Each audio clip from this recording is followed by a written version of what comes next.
Today we are going to share with you some fun things to do in Kingsport, a town in northeastern Tennessee. We were there for a few days recently and stayed with Jack's brother who lives in the area. He showed us a good time and we're excited to share these places with you.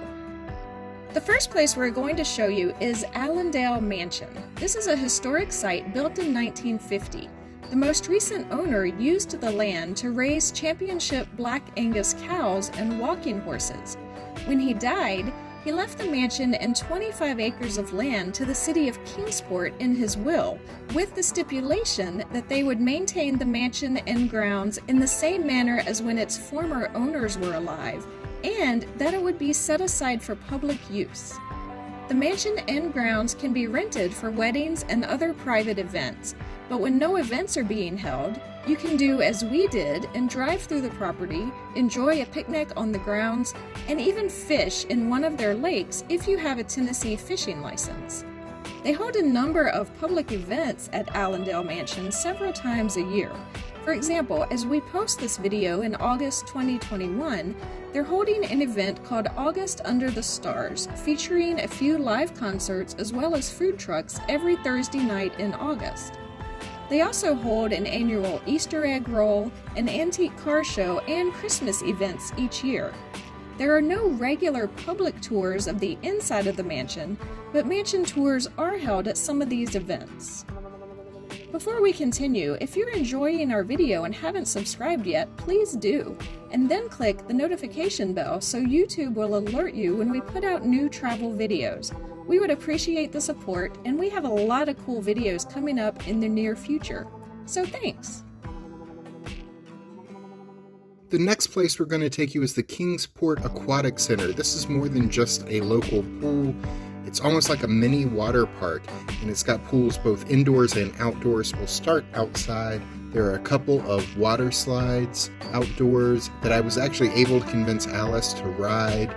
If you've watched our channel for a while, you know she didn't really grow up with many water park experiences, so she's kind of new to water slides, but I got her on these water slides and she had a great time, of course. There's a little kids splash area, some water cannon features, and some slides for the little ones to play on. Here's the lily pad crossing, a very popular feature at a lot of water parks. There's always a long line for that, but this is the most important thing to us. They have a 900-foot lazy river that we really enjoyed. The length of the lazy river is 900 feet. It's not 900 feet deep. That wouldn't be a very lazy river. We had a great time. We got inner tubes and just floated along this river for much of the afternoon, and it was very relaxing, of course. There's this other outdoor pool that a lot of families were swimming in that had a great view of the mountain in the background. The outdoor pool area is only open from Memorial Day to Labor Day, so it's got about another month left this year as we're posting this video to the channel in early August. The indoor pool area is open year-round. This here, you're looking at the only Olympic-sized pool in the Kingsport, Tennessee area. It's got some diving boards at one end. They have lanes for competitive swimming. There's also bleachers next to this pool. They have swim meets and swimming lessons here. There is a smaller kiddie pool with another water slide indoors. There's also a zero-entry warm pool is how they advertise it. It's about 10 degrees warmer than the other indoor pools, and it's used for water aerobics, other classes like that. Day tickets are $12 for adults and $10 for children, though they do have annual passes for locals. Next, we want to share the Kingsport Carousel with you. This fully renovated 1956 carousel, located inside a temperature-controlled building, is open 5 days a week, Wednesday through Sunday, offering carousel rides for $1 each. This carousel is cool though because it was the result of an unlikely community project that began in 2008. Over 400 volunteers have played a role in the project over the years. There were very little resources for the project, but through thousands of volunteer hours, lots of donations, and the support of the Kingsport Office of Cultural Arts, the carousel was completed and opened in July 2015. The more than 30 animals on the carousel were all hand-carved and painted by volunteers, many of whom learned to carve specifically to assist with this project. There's still a carving studio in the building that houses the carousel where more work is being done. This is open to the public to tour on some mornings. The panel boards at the top of the carousel were also painted by local volunteers and depict scenes from Kingsport's history.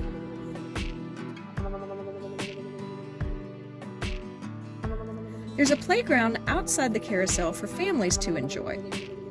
As you enter the carousel area, you walk through a gift shop which has a TV showing documentary footage of the creation of the carousel. There are usual gift shop items to purchase, including ornaments and paintings featuring the animals of the carousel. You can also rent the carousel for kids' birthday parties. For $100, your party of up to 20 guests get 2 hours of private unlimited rides on the carousel, as well as access to a party room.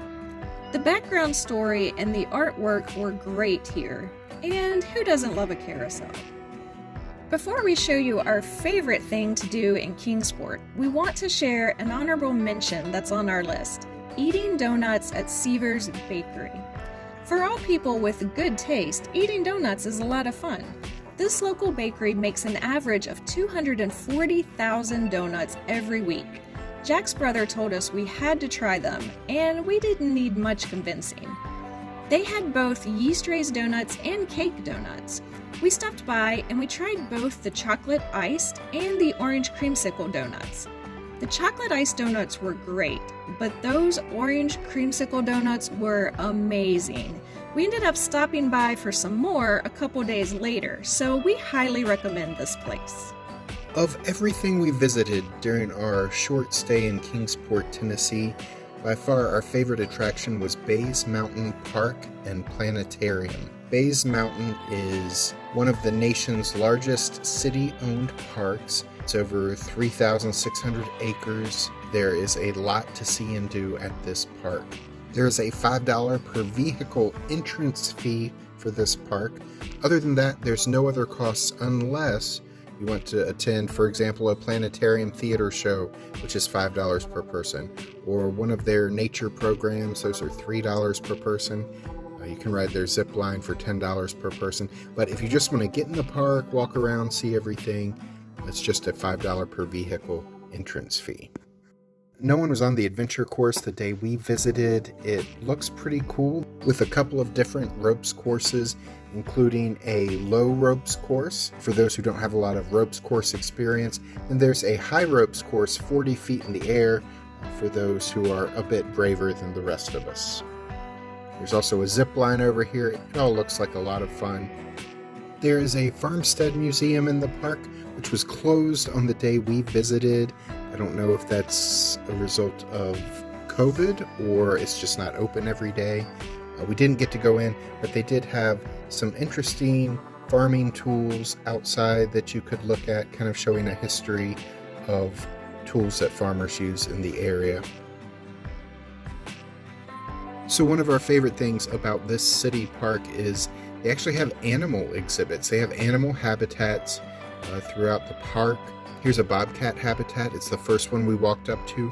We actually never saw a bobcat though, which was slightly disappointing. We had much better luck with the white-tailed deer. We saw a bunch of them, probably 6 or 7 inside the enclosure.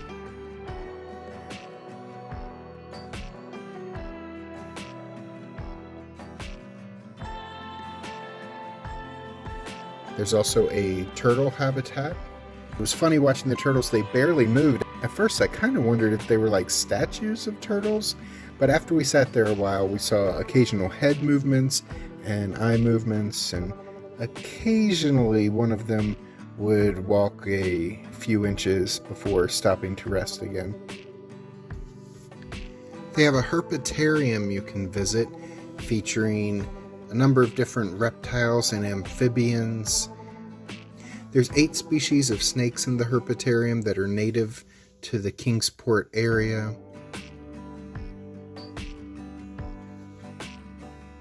I thought the herpetarium room was very well themed. There was a fake tree with limbs and leaves hanging over you, and lots of different pictures of the animals on the wall with information about them. A very cool area. They had a gray wolf habitat with, I don't know, probably 6 or 7 gray wolves. There was a park ranger who did a presentation in front of some bleachers near the wolf habitat. They were having a day camp for kids in the park, and I think the park ranger was out primarily to talk to the kids in the camp. However, a bunch of other park visitors, including us, kind of stopped around the bleachers to hear what the park ranger had to say about the wolves that they take care of in this park. Here's an enclosure for some type of fox. I don't remember exactly what type of fox it was, but he was taking a nap the entire time we were visiting, so we didn't really get to see much action from him there. They had a lot of raptors. Unfortunately, these were not velociraptors from Jurassic Park. These were birds of prey, so a lot of owls, some hawks. All of them had been injured and couldn't be released back to the wild. So they had signs next to each enclosure telling the story of how the bird got injured and came to live at the park. This was an interesting sign, the wingspan of the raptor. I had Alice pose in front of it at one point. Her width is about the size of a red-tailed hawk when she stretches out her arms. There's a little amphitheater over in the bird area. They weren't doing anything with it the day we were there, but it looked like it was set up for some kind of keeper talk about the birds in the area. After leaving the animal habitats, we went to the Nature Interpretive Center and Planetarium. The planetarium was closed when we visited recently. I believe they were refurbishing it. However, I just checked the website. The planetarium has a show scheduled for tomorrow as we're recording this video in August 2021, so it must be open again.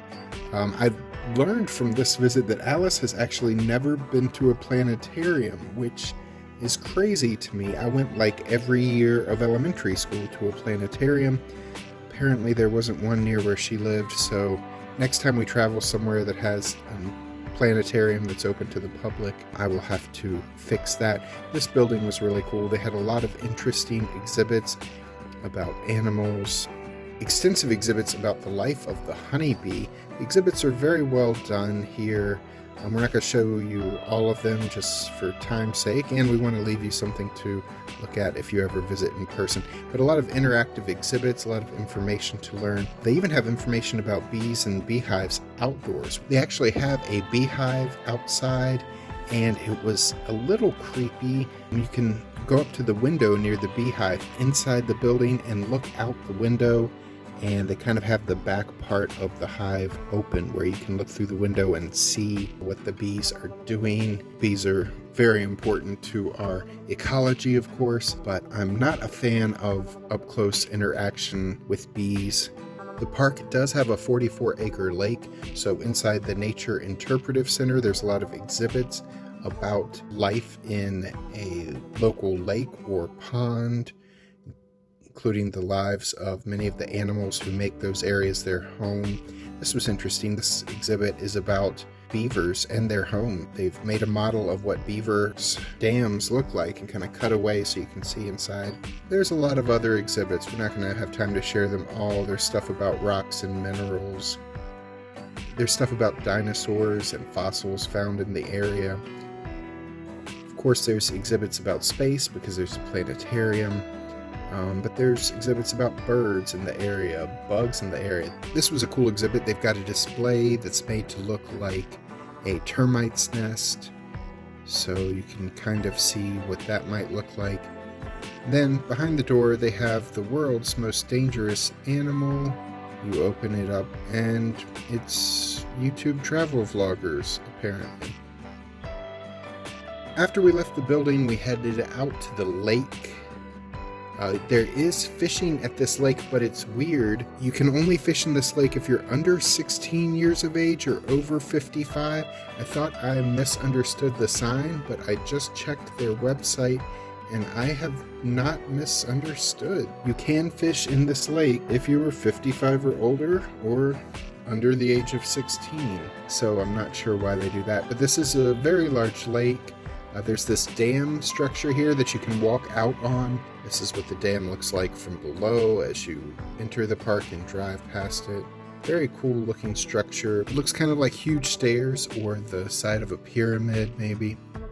They also have hiking trails. We actually hiked for a while on one of the trails after enjoying the animal habitats and the nature center. There are a couple of waterfalls marked on the map, and we walked for a while and did not end up close enough to see any of them. Ended up giving up because we'd already been on our feet close to 3 hours before we started hiking, so we did not end up getting to see a waterfall. But there are some waterfalls back there. This is the area we hike. You go down some stairs into the woods on this trail, and there were a lot of great views in the woods along the way.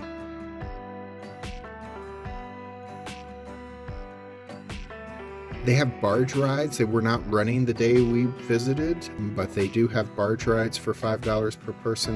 You can ride a barge through the lake. There's also this pavilion at Lily Pad Cove is what they call it. This pavilion can be rented for weddings or any other parties, special events you want to hold there. We had a great day at Bays Mountain State Park. There is so much to do and see there, which is why we and TripAdvisor.com, if you don't want to just take our word for it, have all ranked this the best attraction to experience when you're visiting Kingsport, Tennessee. We had a great time visiting my brother. We stayed in his house a few days. I was able to record it, so we're going to put out a video review of the amenities in his home in case any of you were planning to stay with my brother. Yeah, we're not doing that. If we're not going to post that video, why did I walk around his house with the camera recording everything? I never asked you to do that. Well, either way, we've got a lot more videos coming from Tennessee because after 3 days in Kingsport, staying at my brother's house, we, along with my brother, traveled to some well-known tourist areas of Tennessee. And we've got some videos coming from some places we visited as we traveled through the Smoky Mountains. So please subscribe and check out those videos as we post them in the coming days. While you wait, check out the links at the end of this video or in the description for other videos that you may enjoy. I'm Alice. And I'm Jack. And we'll see you the next time we're traveling through.